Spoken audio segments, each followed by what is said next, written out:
কবিরা সত্য দ্রষ্টা হন, ভবিষ্যৎ দ্রষ্টাও। প্রমাণ শঙ্খ ঘোষের এই কবিতাটি। আজকের দিনেও সমান প্রাসঙ্গিক।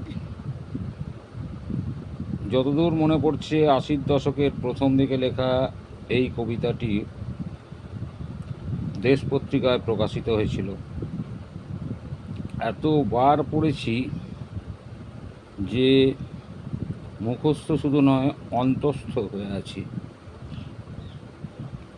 তবুও দু একটা শব্দের এদিক ওদিক হতে পারে, শ্রোতারা নিজ গুণে মার্জনা করে নেবেন। কামাখ্যা তার শিখর থেকে ব্রহ্মপুত্র দেখায়, 30 বছর থমকে আছে বশিষ্ঠ আশ্রমে।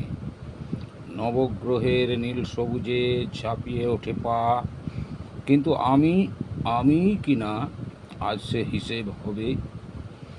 লাঞ্ছনাতে বয়স মাপে সাদা খড়ির দাগ, সমস্ত গায়ে উল্কি দিয়ে হলকা তুলে শেখার সেই মুহূর্তে হঠাৎ যেন শুনতে পেলাম সুর, হেমাঙ্গ বিশ্বাসের গলায় ভূপেন হাজারিকার। আবার সাড়া লাগলো চোখের জলের উপত্যকায়, অন্ধ হয়ে যাওয়ার আগে হাত বাড়াতে চাই।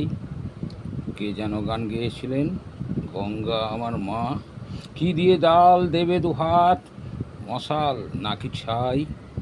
টুকরো করে দেব আবার একান্নতার ভাগ, উড়িয়ে দেব গাঙ্গেয় দিন অখণ্ড নিঃশ্বাসের। সেই মুহূর্তে হঠাৎ জানি শুনতে পাবো সুর,